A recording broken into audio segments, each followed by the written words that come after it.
I am sitting in my apartment right now, staring at 3 cardboard boxes stacked neatly by the door.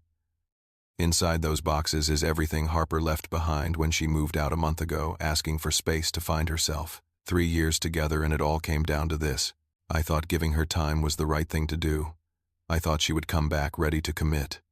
But then she called and told me she was seeing someone else while we were still together. She called it a situationship. I called it the end. Before we dive into what happened next, I would love to know where you are watching from. Drop your city or country in the comments below. If this story resonates with you, please hit that like button and subscribe to the channel. Trust me, you will want to stick around because what happened next changed everything I thought I knew about love and self-respect. Let me take you back to how this all started. 3 years ago, I met Harper at a coffee shop in Portland. I was working as a software engineer for a startup in Seattle, and she was a graphic designer with this incredible energy that just lit up the room. We hit it off immediately. Our first date turned into a 6-hour conversation about everything from our favorite books to our childhood dreams. I knew right then that she was special. The first 2 years were amazing. We took our first road trip together to Olympic National Park. I still remember her laughing as we hiked through the rain, her hair soaking wet but her smile never fading. Every Sunday morning she made pancakes. Not just any pancakes, but these fluffy buttermilk ones with blueberries from the farmer's market. We would sit on our tiny balcony eating breakfast and planning our future. Those nights watching movies together, lying on the couch with her head on my chest, felt like home. After 2 years of dating, we decided to move in together. We found a 1-bedroom apartment near Capitol Hill. It was not much, but it was ours. I remember the day we moved in, both of us exhausted from carrying boxes up 3 flights of stairs. Harper ordered pizza, and we ate it sitting on the floor because we had not unpacked the furniture yet. She looked at me and said, "This is perfect." I believed her. I believed in us. I had even started saving money for an engagement ring. I was ready to spend my life with this woman. But then, about 6 months ago, things started to shift. Harper became distant.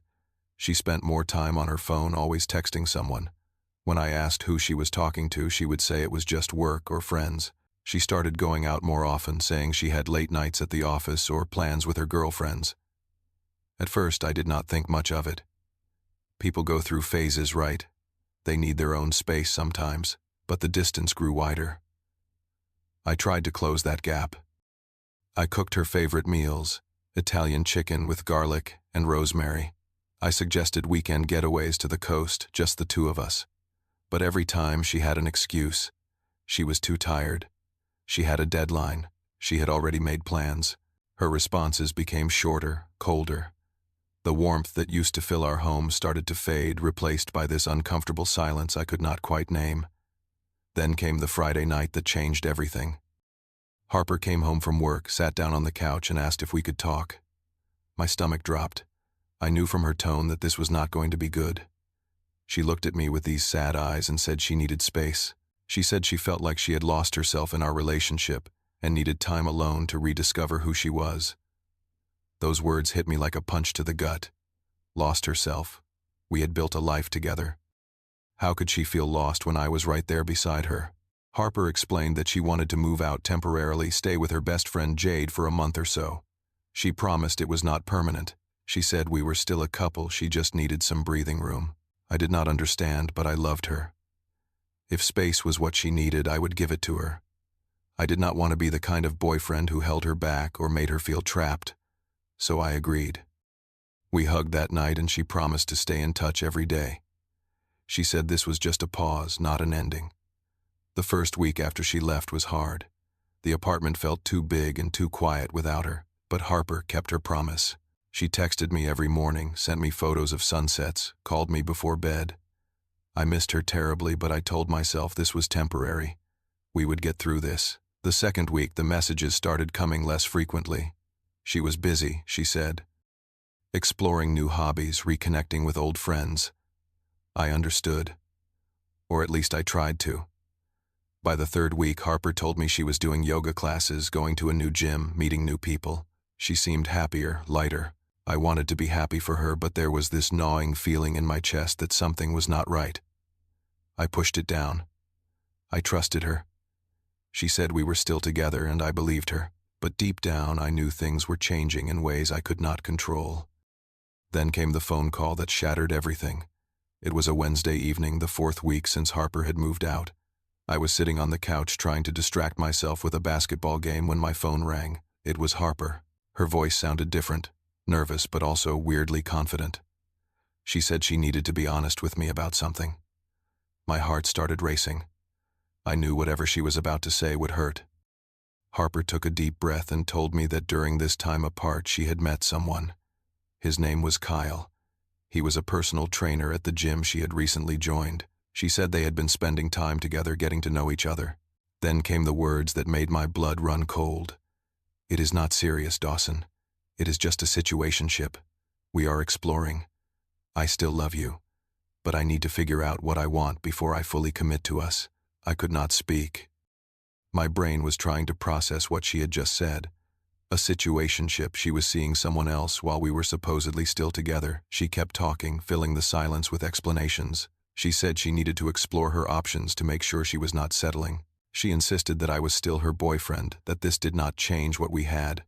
But to her, Kyle was just someone she was getting to know, someone who helped her feel alive again. I finally found my voice and asked her how this was supposed to work. How could she be with me and explore things with someone else at the same time? She said it was not cheating because she was being honest. She was not hiding anything from me. She said a lot of people do this now, keep their options open while they figure out what they really want. She asked if I understood, if I could be patient with her while she worked through this. I sat there holding the phone, feeling like the floor had dropped out from under me. Every memory we had together flashed through my mind.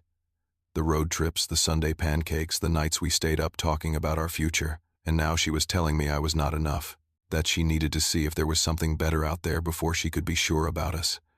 She asked if I was still there, if I had anything to say. All I could manage was I need to think, and then I hung up. That night was the longest of my life. I sat alone in our apartment looking at the photos of us still hanging on the walls. Her smile in those pictures felt like a lie now. How long had she been feeling this way? How long had I been blind to what was really happening? I felt angry, betrayed, and heartbroken all at once. But mostly I felt like a fool for believing that love was enough, a fool for thinking she would come back to me ready to build a future together. The next morning, Harper sent me a text. "I know this is hard, but please understand. I need this. I will be back in a week, and we can talk everything through. Just give me this time." I stared at that message for a long time. Part of me wanted to text back to beg her to choose me, to tell her I would wait. But another part of me, a quieter but stronger part, knew I could not do that. I could not sit around being someone's backup plan while they figured out if I was good enough. I called my best friend Marcus and told him everything. He was furious. "Man, that is not a break. That is her wanting to have her cake and eat it too. You deserve better than this. Do not wait for her." His words hit hard because I knew he was right.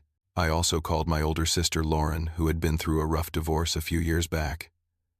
She listened to everything without interrupting, and then she said something that stuck with me. "Dawson, if someone truly loves you, they do not need to explore options. You are not a safety net. You are not plan B. You deserve to be someone's first choice, not their maybe." Those conversations changed something inside me. I spent the next 3 days thinking about my relationship with Harper. I realized I had been so focused on making her happy, on being the perfect boyfriend, that I forgot to ask myself if this relationship was making me happy. The truth was, for the past 6 months I had been anxious and insecure.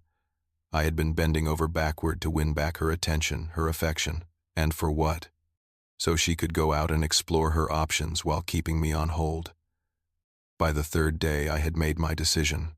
I was not going to be anyone's backup plan. I was not going to sit around waiting for her to decide if I was worth committing to. I deserved better. I deserved someone who knew my worth without needing to compare me to anyone else. Harper was coming back on Sunday, and I was going to be ready. But not in the way she expected. That Saturday, I started packing Harper's things. Every item I picked up brought back a memory. Her favorite gray sweater that she wore on our first trip to the mountains. The novel she kept on her nightstand, the one she had been reading for over a year. The framed photo of us from last Christmas, both of us smiling like we had the world figured out. Each piece felt heavy in my hands, like I was packing away a part of my own life. But I kept going. I folded her clothes, neatly wrapped her picture frames in bubble wrap, and placed everything carefully into 3 cardboard boxes. As I packed, tears came. I was not just packing her belongings. I was packing away 3 years of memories, of hopes of a future I thought we were building together. But through the sadness, I also felt something else. Clarity.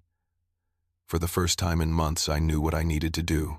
I called Marcus and asked if he could be on standby the next day, just in case things got emotional when Harper came back. He agreed immediately. Before I sealed the last box, I wrote Harper a letter. I kept it short and honest. I told her that I loved her, but I loved myself too much to be treated as an option.